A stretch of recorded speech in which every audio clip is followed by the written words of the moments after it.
Mauricio Macri, muchas gracias por recibir a Infobae en su casa. Hubo mucha repercusión después de la primera entrevista, después de 10 meses de haber dejado la presidencia. Lo primero que le quería preguntar es ¿quién cree que se enojó más por lo que dijo el lunes? ¿Alberto Fernández, Cristina Kirchner o Rodríguez Larreta?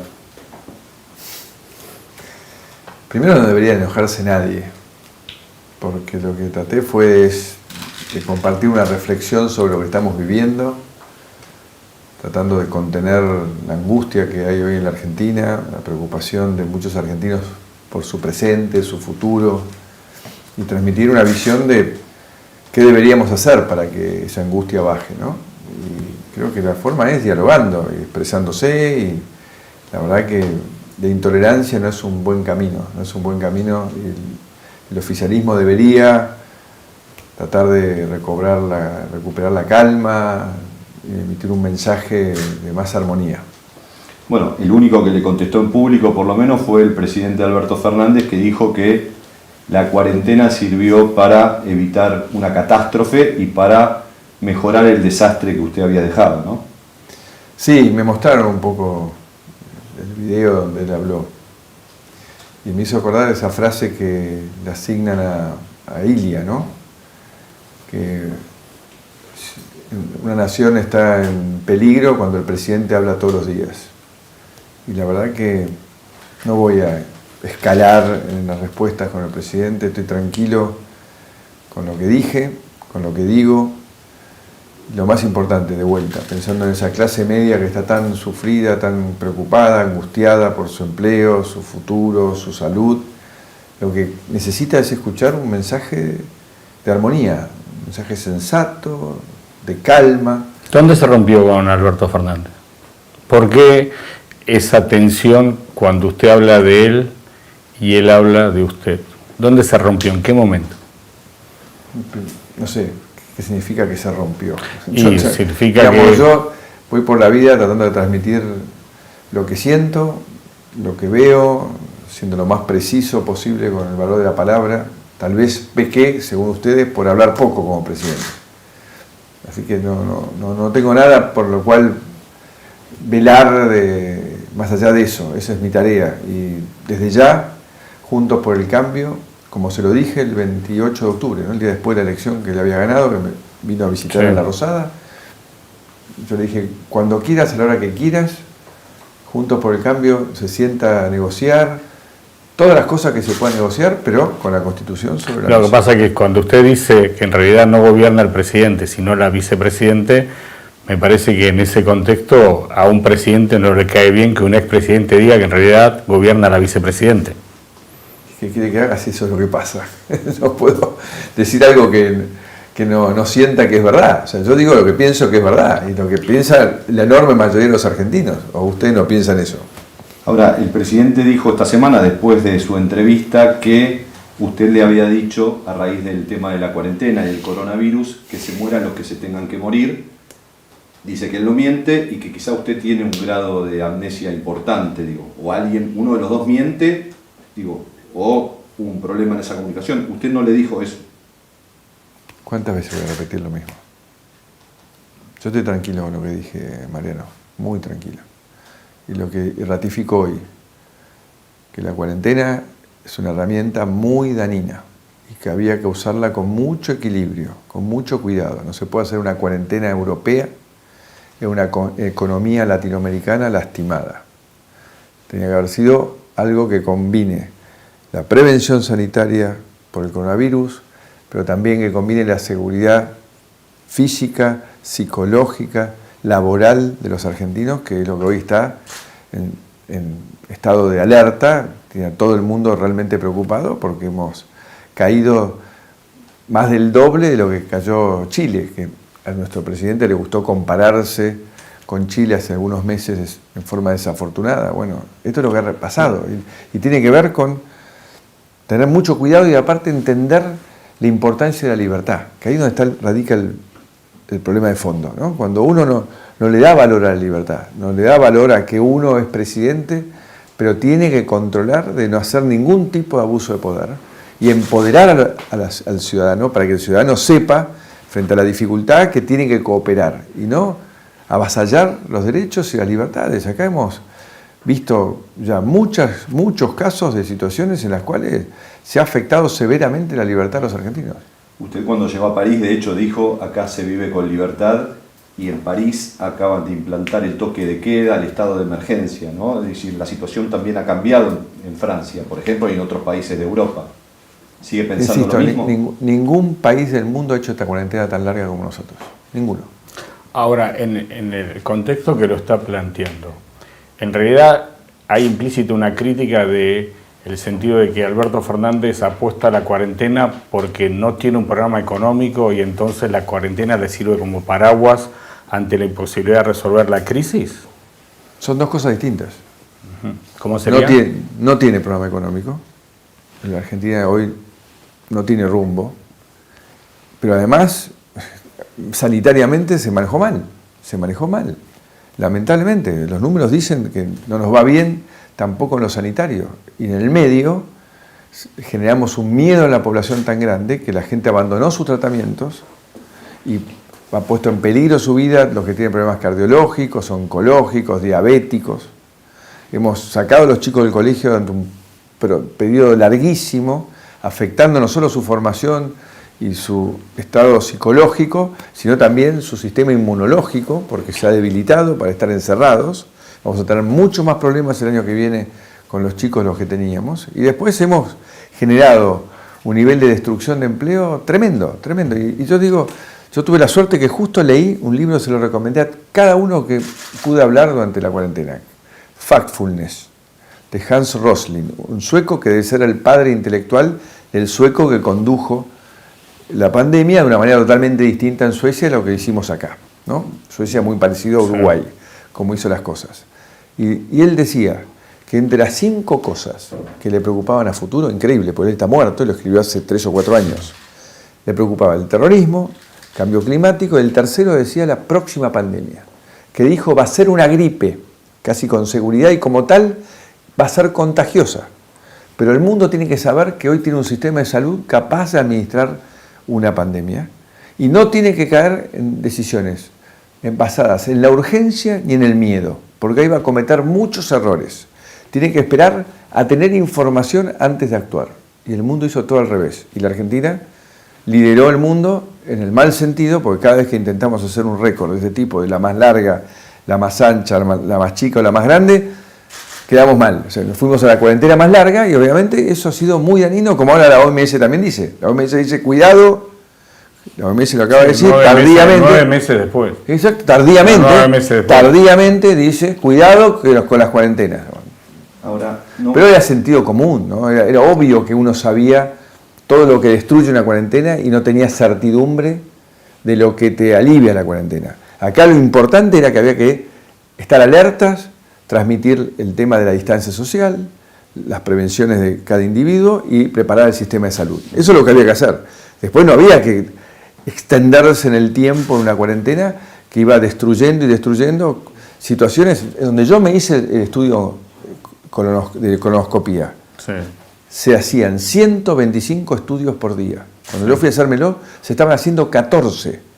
El médico, además de estar en estado de desesperación por todos los empleados del centro, me dice, esto es una locura, esto es uno de los avances más grandes que tiene la ciencia en términos de detectar un cáncer a tiempo. Estos estudios que se suspendieron son toda gente que se va a enterar tardíamente que tiene un cáncer y ya no va a poder sobrevivir al cáncer. El ministro de Salud de la Ciudad de Buenos Aires, Fernán Quirós, dijo que la cuarentena sirvió para evitar un desastre, ¿no? Una preventiva inicial para preparar el sistema de salud. Y dijo, y de entrada intentamos empezar a salir todo lo posible, pero el gobierno nacional se ensañó con el AMBA y con... ¿Usted no ve diferencias entre la gestión y la administración de la pandemia de la Ciudad de Buenos Aires y lo que usted piensa? No, yo pienso que la ciudad intentó, pero las reglas las puso el presidente. Las reglas las puso el presidente. Avasalló... En ese caso, ¿qué hubieras hecho? Si era jefe de gobierno de la ciudad y el presidente dice es por acá. ¿Qué hubieras hecho? Hablar de afuera es muy fácil, Román. A mí no me gusta opinar de afuera. Yo hubiese logrado más aperturas. Eso es opinar desde la tribuna. Esto no es una tribuna. Horacio arrancaba su gobierno, en soledad porque ya no estaba un presidente de su mismo partido, con un gobernador que tampoco era de su propio partido y que tiene bastantes niveles de irracionalidad y es difícil la convivencia, entonces cualquier cosa era conflictiva. Entonces es todo opinable. ¿Kicillof tiene niveles de racionalidad? Y sí. ¿Por ejemplo? Por ejemplo, es difícil congeniar con él. Ha sido un esfuerzo grande y lo ha hecho muy bien, Horacio, lo ha hecho muy bien. De hecho, no me contestó la primera pregunta. ¿Usted cree que lo puede haber enojado a Rodríguez Larreta, algo de lo que dijo? No sé si habló con Rodríguez Larreta después. No creo, para nada. Pero son cosas que hemos hablado. ¿Lo llamó después de la entrevista? No hablé, pero hablé días antes. Hablo toda la semana. ¿Cuál es el tema? ¿No? Pasa que después... no busquemos donde no hay, muchachos. Quedamos acá tratando de aprender de lo que pasó, y de lo que va a venir, ¿no? Esto es lo importante. Es un momento de que tenemos que capitalizar aprendizajes. Esa es nuestra tarea hoy. Darle alternativas a los argentinos hacia el futuro. Sí, hay fuentes del gobierno porteño que no entienden demasiado por qué usted sale a hablar ahora. Digo, ¿por qué saldría? ¿Por qué en este momento usted elige hablar? ¿Vos me preguntás? ¿Y por qué no? Bueno, 10 meses en silencio. Le pregunto, ¿por qué elige en este momento y qué busca? Yo tengo, digamos, te puedo mostrar mensajes de chat de Mariano Tiberger hace 4 meses pidiéndome que salga a hacer un reportaje. Entonces digo, no sé, digamos, me han vuelto loco durante todo el año de por qué no hablaba. Ahora cuando hablo es porque hablo. Porque yo se lo pedí. Digamos, porque sentí que la situación lo amerita y que había mucha gente que se referencia con uno después de tantos años de conducir la ciudad y 4 años conduciendo el país, que quería escuchar qué es lo que estaba pasando según mi visión, y yo traté de llevarles un mensaje de tranquilidad, de que no estamos bien, pero sigo siendo optimista sobre nuestro futuro.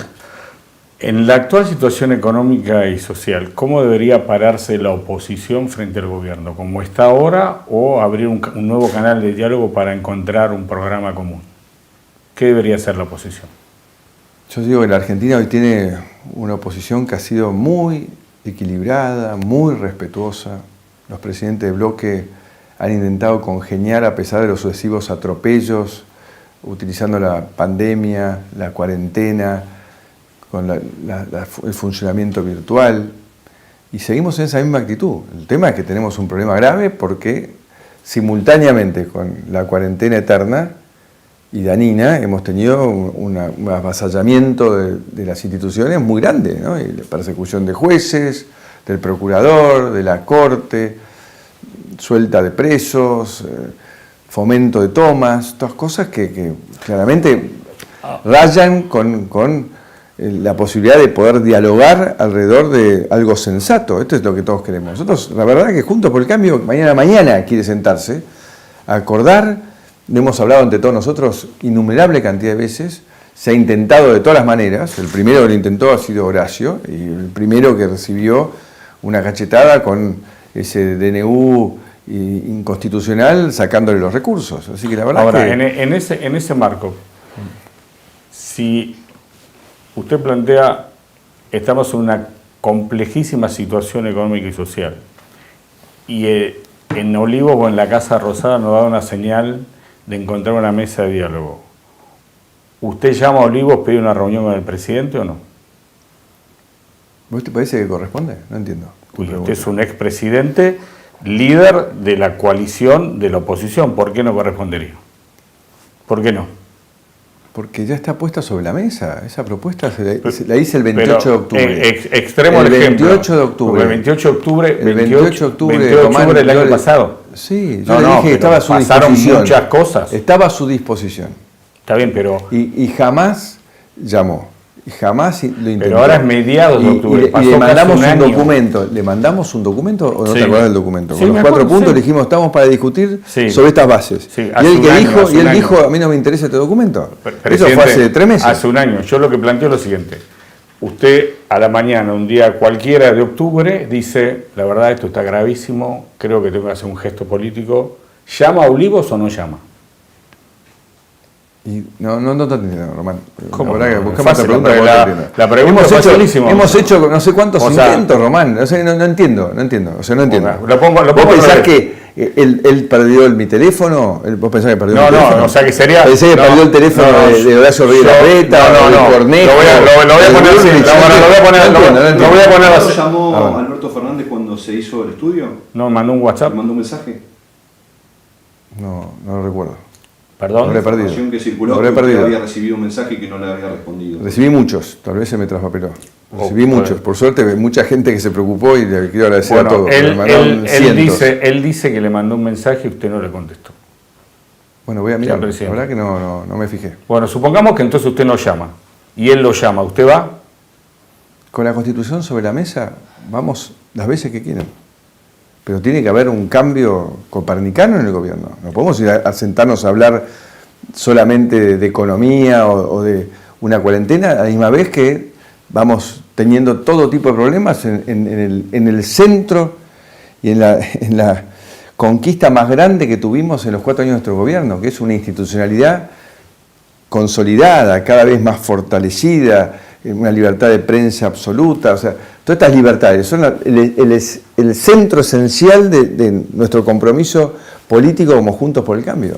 Ahora, Macri, con respecto al tema de la economía, usted en la entrevista del lunes pareció intentar algún tipo de autocrítica, sobre todo cuando dijo que uno de los problemas había sido ocultar el diagnóstico de lo que habían recibido. La mirada con respecto a la economía, ¿usted cree que la economía que usted dejó es mejor que la que recibió o es peor? Es mejor, no es una duda. Si mirás números, en función de los números. 11 de agosto, vos mirá el 11 de agosto. El 11 de agosto... pero el gobierno no, el 10 de diciembre. no, el 11 de agosto. Pero nuestro gobierno económicamente terminó el 11 de agosto. ¿Y cuándo ¿Por qué? eso es una noticia? ¿Cuándo dijeron eso ustedes? Eso lo decidió el mercado. No, Los pero mercados el 12 de agosto dijeron, ganó el kirchnerismo, vuelve el kirchnerismo, y asistimos a una destrucción de vuelta del dólar, una destrucción de la bolsa, Pero saltó rico país. No son todos los integrantes del ¿Perdón? mercado, votó la gente decidió el resultado electoral del 11 de agosto. Por supuesto, y con todo su derecho, porque la expectativa nuestra ¿Pero usted cree no que fue su gobierno satisfecha. terminó el 11 de agosto? El económico, claro, ¿Y el político? el 10 de diciembre. ¿Y cuál es la diferencia? Y que la economía se maneja con las expectativas. Y una vez que el gobierno perdió la elección de las PASO, al día siguiente el mundo económico, local y extranjero dijo, vuelve el kirchnerismo. Si vuelve el kirchnerismo, por un prejuicio, en ese momento no tenían razones reales, porque era solamente un prejuicio, dijo, nosotros nos vamos. Lamentablemente hoy la situación es que el prejuicio se transformó en un hecho real y por eso hoy estamos sufriendo las consecuencias que estamos sufriendo en términos de la crisis de confianza que hay en la Argentina. Ahora, y eso todo pasó a partir del 12 de agosto, lamentablemente. El resultado del 11 de agosto no se explica por los problemas de la economía que tuvo el gobierno antes del 11 Por supuesto, de agosto. obvio. Ah, bueno. La gente votó Entonces por no lo fue el que mercado. nosotros le dimos o no le dimos el 11 de agosto. El Pareciera 12 de agosto, Sí. el mercado tomó una decisión, si se quedaba en la Argentina, que iba a ser gobernada por el kirchnerismo, o se iba. Pongámosle, un porcentaje X decidió me voy. Y por eso cayó la bolsa, pues se llevaron la inversión, aumentó el riesgo país porque se fueron de los bonos, y el dólar subió. Esto es lo que pasó. Pero no se puede hacer una evaluación de la economía antes del 11 de agosto, digo, analizar y Vamos. Ok. Claro que sí. El 11 de agosto. ¿Por qué la gente no votó el 11 de agosto? Primero, porque habíamos generado una expectativa que no cumplimos. Nosotros dijimos a la gente que íbamos a tener un sendero de crecimiento permanente y no lo tuvimos. Y lamentablemente no lo tuvimos. Y la gente con razón, agotada de un esfuerzo que no se le había anunciado, decidió probar un porcentaje por una alternativa distinta. Y yo los entiendo, más que nadie los entiendo. Por ser la angustia y también el cansancio que había en la población. Me gustaría ponerlo así. Usted pierde el gobierno desde el punto de vista económico el 11 de agosto porque no cumplió una expectativa o porque gobernó mal la economía. Bueno, es lo mismo. Es lo mismo. Parece que no. Es lo mismo. Digamos que, además de, digamos, O sea, te amplío para que podamos consolidar. Nosotros generamos una expectativa en base a no haber hecho centro en una Argentina quebrada, pues no tenía reservas, no tenía energía, tenía deudas de todo tipo, los holdouts, Sí. que la deuda de los jubilados, que lo que nos anotició la Corte, que había que pagarle a las provincias, Sí. las cajas jubilatorias de la provincia, todo eso era un déficit de más de 6 puntos, y encima sin financiamiento, que había que recuperar, bueno, y arrancamos, habiendo hecho un breve diagnóstico, no en la profundidad que nos reclamaba todo el mundo que hiciésemos, porque apostamos a que la buena esperanza, la energía que había generado este cambio, nos iba a permitir ir creciendo. O sea, ustedes se autoengañaron y engañaron a la opinión pública. No, No dar un informe gran del Estado. para ver ¿Por qué pones palabras que yo no digo? No, porque Bueno. voy a tratar de A ver. contestarle. Usted siempre dijo o me dijo, no quisimos contar todo porque si no, venían las inversiones Yo o la dije gente que se iba a no deprimir. hicimos eje. Nosotros, en el informe del Estado está todo. Nosotros Sí. lo publicamos todo. Pero yo no hice eje todo el día a decir, es la Argentina, el Estado argentino está quebrado. El Estado argentino, no pasé todo el día diciendo el Estado argentino está quebrado. Así que ahora hay que ajustarse el cinturón porque estamos ¿Y quebrados. por qué no lo hicieron? Porque sentí que en el estado en que estábamos, llevar semejante mala noticia era mejor tratar de transmitir una confianza que valía la pena apostar. Entonces a tengo que íbamos razón, adelante. ocultaron la información. ¿Por qué ocultamos? Y porque estaban si usted informando no le- sobre la mesa. Sí, pero nadie, No, la es una opinión pública no cuestión de lee énfasis. 300 páginas de un informe No, del no, es Estado una del cuestión- Estado. bueno, el discurso del 1 de marzo dijo todo. Yo dije, el discurso del 1 de marzo, que es el discurso más importante que hace el presidente Sí. todo el año. ¿Sí? Y el informe que lo adjuntamos y que, por supuesto, el ciudadano de a pie no lo lee en detalle, pero el periodismo lo tuvo todo. Sí, Lo sí. tuvo todo. Ahora, Entonces nosotros apostamos a eso. A partir de ahí, nosotros no tuvimos en cuenta, subestimamos la debilidad política que teníamos. Entonces nosotros no tuvimos una política monetaria coherente con nuestra debilidad política que no nos permitía tener una contracara fiscal que sostuviese la política monetaria. Entonces teníamos un déficit que no teníamos los votos en el Congreso para poder reducir, y del otro lado teníamos una política monetaria muy agresiva en términos de intentar bajar la inflación. Esa falta de sincronicidad fue también un grave error. Un grave error. De hecho, circuló mucho en redes sociales un fragmento de la entrevista con Morales Solá donde usted culpa al kirchnerismo por los presupuestos durante su gobierno. Lo que no queda claro es cuál es la responsabilidad de la oposición por haber votado a un presupuesto que enviaba el Poder Ejecutivo. El presupuesto lo enviaba usted cuando estuvo en el gobierno, ¿no?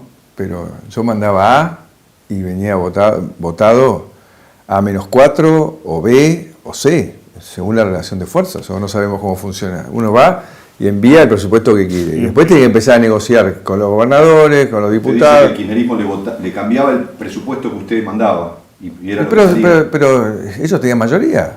¿Y por qué no lo vetó? ¿Y qué hacía?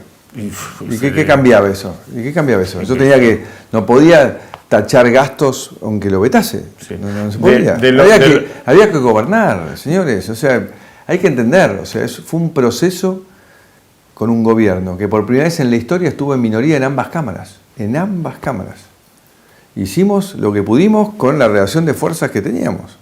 Y en ese camino, digo yo, pusimos la piedra fundamental del cambio y terminamos después de más de 90 años.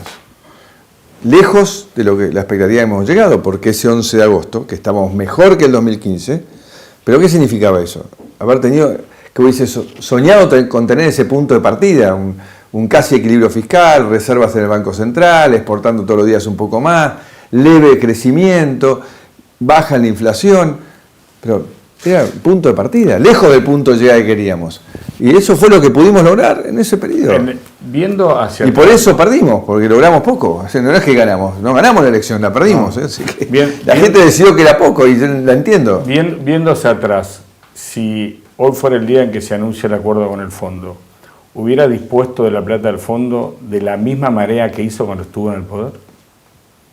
¿Lo hubiera usado para lo mismo? Si la usamos para pagar las deudas que Por eso vencían. mismo, por eso. ¿Lo hubiera usado para otra cosa? ¿Y qué otra cosa? El Y fondo bueno. la daba para que nosotros podamos financiar las deudas que habíamos acumulado, no para que siga la fiesta del déficit en la cual veníamos hace un par de años. Me parece que en los acuerdos del fondo, quizás yo me equivoco en la lectura, no decía te damos la plata para que pagues la deuda. No decía eso. Era para sostener el plan financiero del país, que le vencían deudas. Bueno, en ese escenario, situación de hacer su propia autocrítica. Ahora no se hubiera planteado, no estaría planteándose, me siento con el fondo, con todo el apoyo político que tenía de Estados Unidos y del board del FMI, y pedirle pedirle la misma plata, pero usarla para otra cosa. ¿Pero para qué? No entiendo para qué. Para relanzar la economía, para poner más industria, para hacer un rollover de la deuda, para decir... Pero justamente, se hizo un rollover de la deuda, como lo acabas de decir. Sí, pero el rollover de la deuda. No, el rollover de la deuda implica que vos postergás el pago. Lo que ustedes hicieron con la plata fue pagar, no hubo rollover de la deuda. Bueno, lo que no se roleaba, como dicen los expertos, Sí. se tenía que pagar. Bueno, esa es mi pregunta. Puesto en la autocrítica que se está haciendo, Sí. ahora estaría en condiciones de pensar qué bien que me dieron los 44.000 millones de dólares, ¿los hubiera usado para otra cosa o no? Me parece que no había otra cosa para usar. No los iban a dar para que nosotros sigamos O gastando sea, más. en ese punto no hay autocrítica. A ver si se entiende. Sí. Nosotros conseguimos el préstamo más grande de la historia que le dio Sí. el fondo a un gobierno. Sí. Pero el préstamo, ellos ponían las condiciones para qué te lo prestaban. ¿No? Vos no decías, me das la plata y yo la uso como quiero. Y ellos dijeron, señor, ustedes vienen con un déficit muy alto hace ya Sí. muchos años, usted tiene que corregirlo, usted tiene que sentarse en el Congreso, y ahí donde logramos empezar a tener por primera vez más conciencia de todos, y llegamos a casi el equilibrio, 0,4, 0,3 y pico que terminamos cuando terminó el gobierno. Eso es lo que hicimos. Pero fue insuficiente, la gente sintió que todo el esfuerzo que se había hecho no iba a ningún lado, era como que sintió que estaban escalando una montaña que no llegaban a hacer cumbre, Sí. y por eso votaron una alternativa. Esto es lo que es la realidad, más allá de que para mí era el dolor de saber que volver atrás iba a traer los problemas que estamos teniendo hoy, porque el rumbo era el correcto, lo que había habido errores, que son los que tenemos que transformar en un aprendizaje para el 2023, cuando vuelva al poder Juntos por el Cambio, realmente haga las cosas en ese rumbo mejor, ¿no? Y lo que deberíamos soñar todos es que el gobierno actual vuelva al rumbo en que estábamos nosotros. Con respecto a la causa de espionaje, más o menos tenemos claro qué es lo que piensa, lo dijo el otro día, pero digo, hay imágenes, hay fotos de dirigentes políticos de la oposición y del oficialismo durante su gobierno. ¿A qué las atribuye? ¿Qué cree que fue lo que pasó? Cuentapropistas. Él es un experto del tema. Sí, ¿puedo preguntar? Cuentapropistas. Sí, ¿de qué? ¿De la AFI? ¿Sí? O sea, agentes de la AFI que por cuenta propia le sacaban una foto a Santilli o a Rodríguez Larreta. ¿Sí? Y la AFI nunca se enteró. ¿No? No, las autoridades de la AFI nunca se enteraron, hasta que aparecieron las fotos. Fotos, finalmente son fotos. No hay nada muy sofisticado. No, hay informe de inteligencia también. ¿De qué? De los que usted llama cuentapropistas, están dentro del expediente. Pero el informe, me contaba Ritondo ayer, que ponen la amante y es su mujer. Sí, Hace sí, 20 ridículo. años. Está bien, pero... Entonces, ¿eso son informes de inteligencia? Bueno, esa es la inteligencia argentina. ¿Con quién está casado Ritondo? Hace 20 años.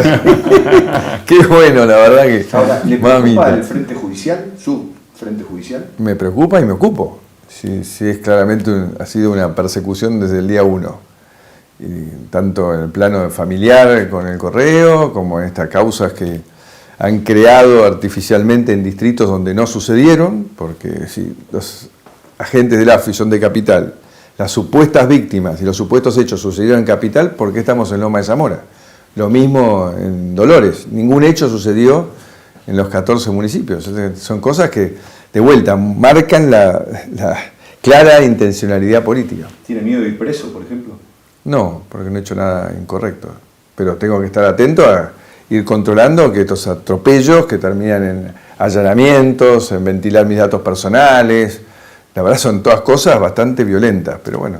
Usted dijo recién que el objetivo es que en 2023 Juntos por el Cambio vuelva al poder. Sí, señor. ¿Con quién? Con el que esté mejor preparado. Yo estoy acá para ayudar a todos los líderes que tenemos, que son muchos. ¿Para por suerte. ayudar a los líderes o ayudarse usted mismo?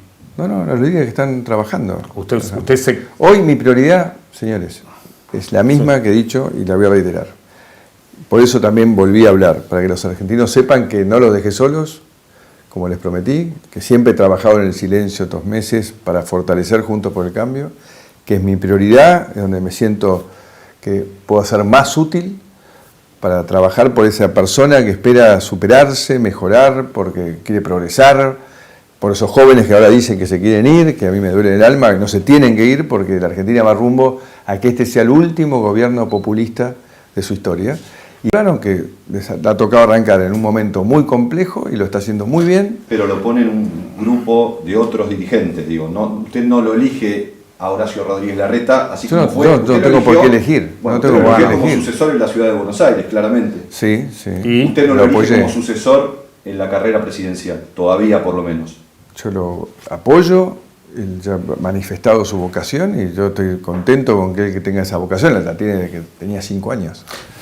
Ahora lo Pero pondría... también hay otros dirigentes, yo tengo que apoyar a todos los dirigentes, No, digamos, no, ese pero es mi trabajo como... Pero lo Gente veo con vocación de ser presidente dentro de Juntos por el Cambio hay muchos, no es solo Horacio Rodríguez Larreta. Por eso, y me parece que hay gente muy valiosa, Por que ejemplo, tiene capacidades. Bueno, la consolidación de Alfredo Cornejo para mí es algo muy notable y muy importante. Para mí es un dirigente muy importante para el futuro de Argentina. Una buena opinión de Cornejo usted. No, yo tengo una buena opinión. Puedo tener choques con él, porque somos 2 personas con personalidad, pero yo valoro muchísimo. Cuando lo escuché elogiarlo a Cornejo pensé que era para ponérselo como rival a Rodríguez Larreta. Me dio esa sensación, es una opinión personal. Vos sos siempre así medio retorcido. Presidente, una pregunta más por mi parte. Supongamos que estamos en un mes donde usted tiene que tomar la decisión política de apoyar a un candidato Juntos por el Cambio en la presidencial. Es un escenario... No, faltan millones de años. No, yo no voy a hablar de cosas que faltan años. Lo voy a poner Román, digamos, hablemos de las cosas como son. Tenemos dirigentes muy valiosos, tenemos jóvenes en todo el país muy valiosos. Juntos por el Cambio hoy tiene una fortaleza que nunca tuvo. Es una coalición que se consolidó gobernando, que nadie da un mango. Primero, nadie da un mango y vamos a estar juntos hasta la elección, ganamos.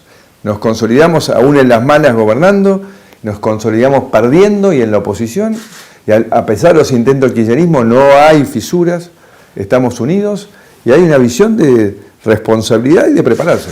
Cuando lo critican a Santiago Cafiero, de hecho Miguel Ángel Pichetto hoy lo criticó bastante a Santiago Cafiero, jefe de gabinete, ¿no siente que de alguna manera se repite una historia similar a cuando lo criticaban a Marcos Peña? Digo, el alter ego, ¿no? Digo, Marcos Peña era su alter ego en el gobierno, de alguna manera Santiago Cafiero es el alter ego de Alberto Fernández. Es un cargo que siempre históricamente es como un pararrayo del presidente, ¿no? Entonces, jefe de gabinete cobra por lo que él hace, pero también cobra mucho más por lo que no hace el presidente. Sí, o sea, ¿cree que Marcos Peña cobró por usted? Obviamente. ¿Ya le pidió disculpas o no? Tenemos una relación que va más allá de eso. Compartimos un proyecto y compartimos una pasión, la Argentina. Ahora, si tuviera que armar su gobierno del 2015 ahora, ¿Marcos Peña va como jefe de gabinete? Por supuesto. Ok.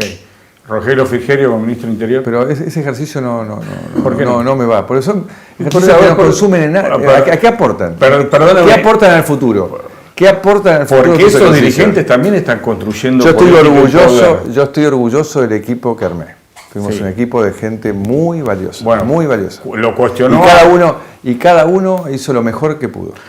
Mauricio, le leo 2 frases y usted me dice con cuál se siente más identificado.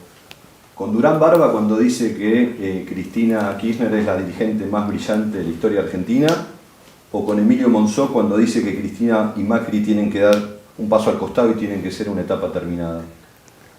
Yo me siento cómodo con lo que digo yo. Básicamente, que es que la Argentina tiene un tema a resolver, que es con qué valores vamos a construir la sociedad que soñamos. No son personas. La grieta son valores. Y es el debate que estamos dando hoy, cuando se sueltan presos, cuando se permiten tomas, cuando tenés gente que no se anima a ser hisopada en su barrio porque si lo llevan a un centro de aislamiento puede perder su casa porque siente que el Estado no lo protege. Ese es el debate de fondo, si hay meritocracia o hay privilegios y pobrismo. Este es el debate que tenemos que dar. No personalizar las cosas. Yo jamás personalicé las cosas en política. Hay muchos dirigentes. Jamás lo tomé las cosas a título personal. Yo defiendo ideas y proyectos y futuro. Cristina diera un paso al costado, el país. Porque es simplificar las cosas. Porque de verdad, Juntos por el Cambio, no hay ninguna posición extrema. Nosotros estamos en el centro de lo que las sociedades modernas plantean. Respetar la Constitución Nacional, pero dentro del centro, es el mismo centro. No No hay ningún extremo en nuestro espacio que ponga en discusión la Constitución Nacional, ninguno. Perdón. Digamos, los extremos vienen del lado del Instituto Patria y las cosas que se plantean. Presidente, ¿cuál cree usted que es la opinión de la opinión pública sobre usted? ¿Qué piensa la gente sobre usted? De los que lo votaron, olvidemos del otro lado. ¿Qué piensan de usted? Yo creo que es una persona con buenas intenciones que hizo lo mejor posible para poner esa piedra fundamental del cambio en la historia de la Argentina. ¿Y cree que espero que va a volver a hacer el sendero que nos lleve. ¿Y cree que su opinión pública aún lo elige como para liderar un proyecto de la oposición? No le estoy preguntando eso a la gente. ¿Usted qué piensa? No le estoy preguntando eso. ¿Pero usted qué piensa? Yo pienso y sé que tengo un vínculo con mucha gente en este país, al cual le debo y le voy a seguir dando todo mi aporte y mi trabajo para que salgamos adelante. Ahora, Macri, en Juntos por el Cambio conviven en la ciudad de Buenos Aires, por ejemplo, dirigentes como Patricia Bullrich, que estuvo participando activamente el lunes en el banderazo. Y que ha hecho las cosas muy bien como presidenta del partido estos meses. Fernán Quirós, por ejemplo, que es el ministro de Salud, el que lleva Otro que ha hecho las cosas muy bien. ¿Con quién se sentiría más identificado como candidato en la ciudad de Buenos Aires? Los dos suenan para encabezar la lista de diputados en la ciudad de Buenos Aires, por ejemplo. Pero tienen posiciones bastante opuestas. Yo aprovecho, ya que me lo decís, que está muy bueno, para transmitir un mensaje. Yo le pido a todos los dirigentes de Juntos por el Cambio que hasta abril nadie hable de candidaturas. Eso no va a todos pasar. ustedes, cuando los Lechman y los Tiberger le pregunten, ¿y usted va a ser candidato? Sí. Por favor, le pido por respeto a los argentinos que están llenos de presidente, no va a pasar. Eso no va a pasar. Si usted lo fuera a hacer, no lo diría ahora. Esa es la conclusión. Claro. Yo ya he dicho que no me veo candidato en Pero 2021. tampoco lo diría hasta abril, por lo pronto. Pero de vuelta, yo ya por el no lo digo, pero por el sí, aquellos que tienen vocación y que valoro que todos tengan vocación, que todos quieran cubrir un cargo, que todos los curas quieran ser papa, pero en este momento no, en este momento hay que preocuparse porque realmente la gente la está pasando mal, la gente está angustiada, entonces por más que ustedes le pregunten, ellos no tienen que contestar este tipo de cosas, porque es como irresponsable frente a lo que está pasando. Pero más allá de lo que contesten, usted sabe que hay dirigentes que están trabajando por sus candidaturas, eso es parte inherente a un político. Espero que su prioridad hoy esté en ver cómo llevar alivio. Pero lo pongo al revés, hay gente con necesidades. Entonces, ergo, en la democracia hay gente que dice, ¿quién me puede resolver esta necesidad? Con algún dirigente político. Entonces, no está mal que un dirigente político piense que se puede poner a la cabeza la necesidad de la gente y empiece ahora a hacer un armado en la ciudad o a nivel nacional. ¿No? Hoy me parece que hay una situación de crisis que la energía tiene que estar puesta en resolver problemas, no en candidaturas personales. Me parece que es un tiempo de eso. Y creo que, por suerte, como Juntos por el Cambio está muy bien, la mayoría tiene claro que ese es el camino. Cuando usted elige cuestionar o hacer parte de esa autocrítica, en realidad está cuestionando a dirigentes de su espacio, a los filoperonistas, decía, que se encargaron de la construcción política, como Rogelio Frigerio, Emilio Monzó.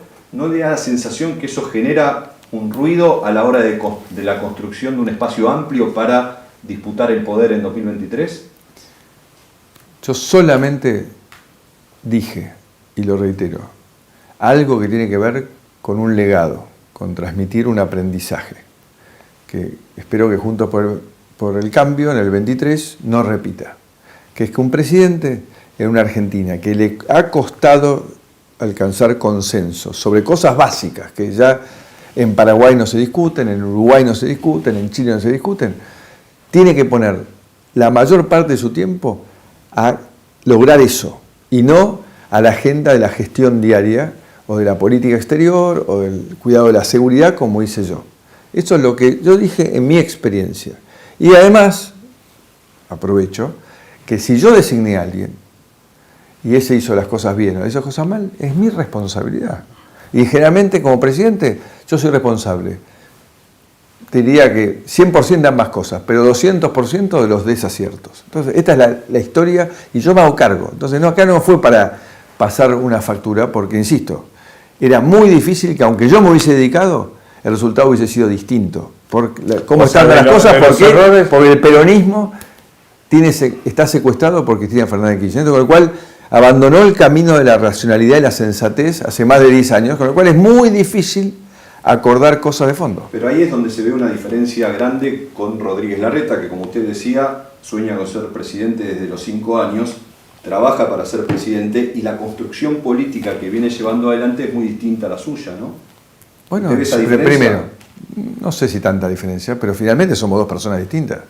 Hemos trabajado juntos muchos años, yo lo apoyé como jefe de gabinete, lo apoyé como jefe de gobierno y lo sigo apoyando hoy y lo voy a apoyar siempre, pero él hará las cosas con su estilo. Por suerte, somos gente distinta y cada uno tendrá sus matices. Lo importante es que en el centro de las preocupaciones y los valores estemos de acuerdo y que por suerte estamos de acuerdo. Por ejemplo, esa reunión que iba a tener en la sede, o que tuvo en la sede Uspallata, cuando después trascendió a raíz de un caso de coronavirus, había estado Emilio Monzó, Martín Lustó, María Eugenia Vidal. No sé si usted está al tanto de esas reuniones políticas de Rodríguez Larreta, las comparte, lo charlan, es parte de la construcción política de Juntos por el Cambio, o es parte del proyecto presidencial de Rodríguez Larreta, que no necesariamente es lo mismo, por eso le pregunto. Yo te pregunto, ¿entonces vos pensás que Horacio me tiene que llamar minuto a minuto para decirme con quién se va a reunir? No, voy a contestar muchachos, yo. No. Lo que yo planteo es que en realidad la pregunta va orientada a si al final, cuando corresponda hablar de candidatura de su perspectiva, usted va a competir con Rodríguez Larreta o no.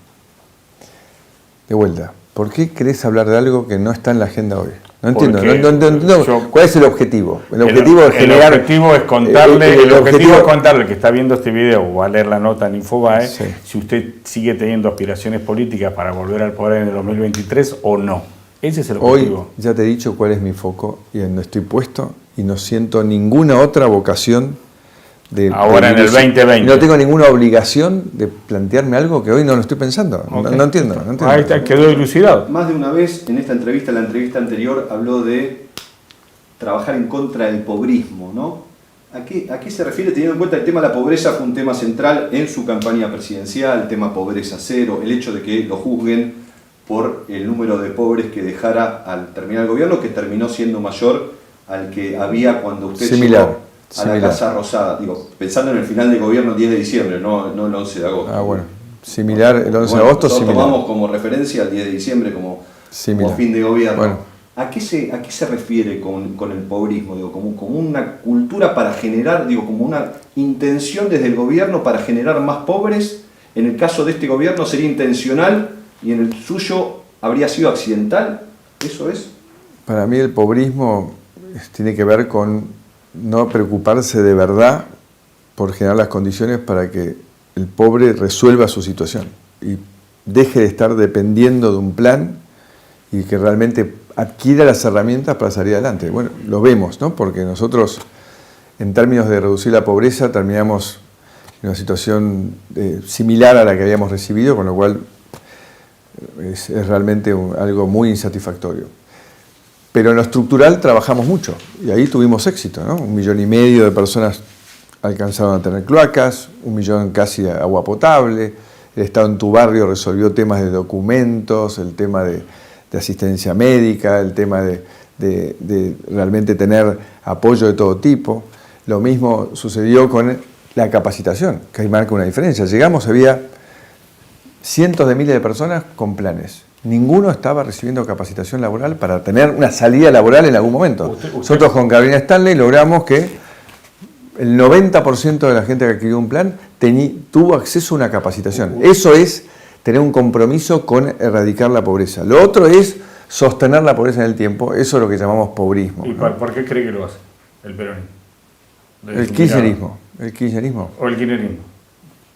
O sea, usted dice que el kirchnerismo Puede ser, como dice Tiberger, por intencionalidad o puede ser por incapacidad. Cualquiera de las razones es muy mala. Me parece que lo planteó como hipótesis, no como un hecho. Tiberger. Bueno, él planteaba como intencionalidad o por incapacidad. Cualquiera de las dos es grave. No, porque eso es intencionalidad. Bueno, por supuesto es peor, mucho peor. Pero por eso usted llegó con una pobreza del 30% y se fue con una pobreza del 35,4%. Es decir, la pobreza subió.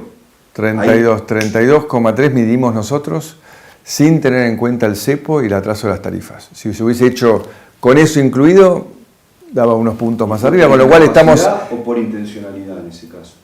No, intencionalidad nosotros tuvimos toda por incapacidad, no, sin duda, no es por intencionalidad. Nosotros hemos batallado contra la pobreza. La pobreza durante su gobierno subió por una incapacidad suya, digamos. terminó en el mismo orden de lo que recibimos. Bueno, sí. Y no logramos lo que teníamos por haber cometido errores en la administración de la economía. O sea, para ponerlo más fácil, si prometieron resolver la pobreza y al final el mandato no la resolvieron, fue un tema de incapacidad. Bueno, se ve que para ustedes es muy fácil juzgar todo lo que uno hace en las condiciones que la tuvo que hacer, pero Usted bueno. dijo recién que de afuera es más fácil todo, ¿no? Más vale que sí. Sí. ¿Sí? ¿Extraña la Casa de Gobierno? No, ¿La Quinta de Olivos? tampoco. ¿Los viajes? Menos. ¿El protocolo? ¿La ceremonia? Menos de menos.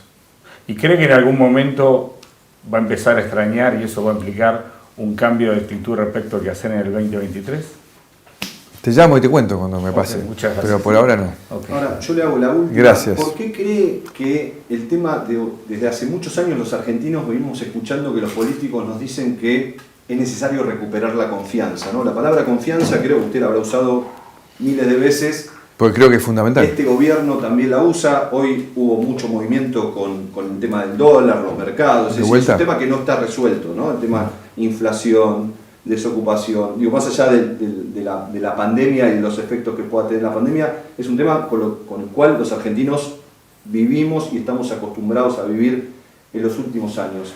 Esa confianza que nos está faltando, ¿a usted no cree que, digo, evidentemente con lo que se ha hecho no alcanza para resolverlo, ¿no? Habrá que cambiar la fórmula para buscar esa confianza, quizá lo que insistía Román en la relación entre un gobierno y la oposición se pueda reformular para tratar de generar eso que nos está faltando y que de afuera evidentemente lo miran y lo observan y que nos trae consecuencias, no llega a las inversiones, que usted creía que iban a llegar más fácilmente. Hay una desconfianza muy marcada con la Argentina en general, gobierne quien gobierne. Al fin hicimos una pregunta que salga del barro bien, en el último minuto, en el último momento. Pero me alegro, más vale tarde que nunca. No, ahí terminamos para antes que vuelvan de vuelta al barro. Me parece una muy buena reflexión. Todo pasa por la confianza y la credibilidad. Y el hecho de que para aquel que tiene que tomar una decisión que va a llevar 5 o 6 años ver sus resultados, tiene que tratar de estar seguro que cuando cambie el gobierno no cambia todo de vuelta, porque ahí se pierde todo. Y eso fue una traba enorme en nuestro gobierno, porque claramente nosotros marcamos un rumbo con los errores que hoy compartimos y hablamos reiteradamente, pero íbamos en el rumbo correcto. La duda siempre estaba de los que miraban de lejos, que tal vez no hacían tanto hincapié en los errores porque veían el barco yendo en la dirección correcta, todo el tiempo decían, ¿y si el barco vuelve para el otro lado donde iba? Nosotros nos clavamos. Entonces yo arriesgo A, pero no arriesgo A más B más C.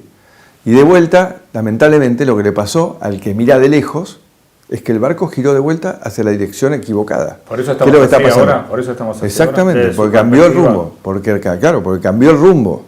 Que arranca el cambio de rumbo cuando empezás a cuestionar la institucionalidad, cuando empezás a dudar si Venezuela es una dictadura o no es una dictadura, cuando atropellás la propiedad privada y expropiás, o cuando anulás por decreto el funcionamiento de las empresas de internet y celulares, y ponés en crisis un sistema que es fundamental para el trabajo del futuro, que es internet. Entonces, cuando pasa eso, de vuelta el país se traba. Entonces yo creo que lo que vos planteás es lo que necesitamos lograr, que podamos lograr con la racionalidad sobre la mesa, con la sensatez sobre la mesa. Por eso espero que el peronismo se separe de la irracionalidad kirchnerista de la cual ha sido capturado hace más de 10 años y se pueda sentar en una mesa con espacios como el nuestro, que son sensatos y razonables, es decir, vamos a acordar 4 o 5 cosas, que es la que acordaron la concertación con el espacio de la derecha en Chile, los paraguayos en Paraguay, los uruguayos entre ellos,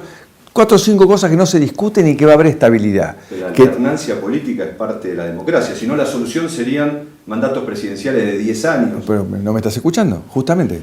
Para que la alternancia no puede ser un riesgo, necesitamos que las dos partes se sienten en una mesa y acuerden estas 4 o 5 cosas, en el cual diga, sea quien sea, Lugo o Cartés, acá estas reglas no se cambian. ¿Qué es lo que pasó en Paraguay? Entonces, desde el 2003 Paraguay tiene estabilidad macroeconómica, reservas en el Banco Central, nadie está preocupado por el dólar porque el guaraní tiene un valor estable. ¿Por qué? Porque gobierne quien gobierne, nadie va a gastar más de lo que se tiene.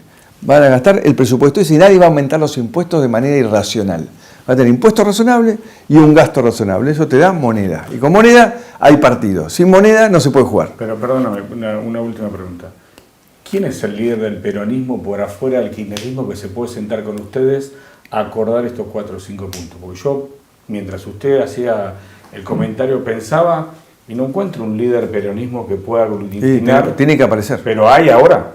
Tiene que aparecer. Pero entre todos los que tienen el peronismo, yo espero que dígame uno. Como pasó con Pichetto, que otros... Pichetto no representaba al peronismo, era un peronista. Bueno, está bien, por eso digo, pero esperemos que va a la presidencia del PJ o le van a ofrecer la presidencia del PJ a Alberto Fernández. Claro, ese es el peronismo. Bueno, yo espero que en algún momento el peronismo Alberto Fernández es el porque peronismo. El peronismo del último Perón, de Menem, de Duhalde, no era irracional. Uno podía estar de acuerdo con sus políticas o no, pero no soltaban presos, no fomentaban la toma de la propiedad privada, o sea, esas cosas no sucedían. Hoy acá discutimos cosas que en ninguna parte del mundo se... Alberto Fernández no es el referente para usted entonces, por más que asuma como presidente del peronismo. Él es el presidente de la República y hoy no está ejerciendo un gobierno que vaya del lado de la sensatez, ¿no? Estas cosas que estamos viendo son realmente muy racionales, muy racionales. Bueno, muchas gracias. No, gracias a usted, presidente.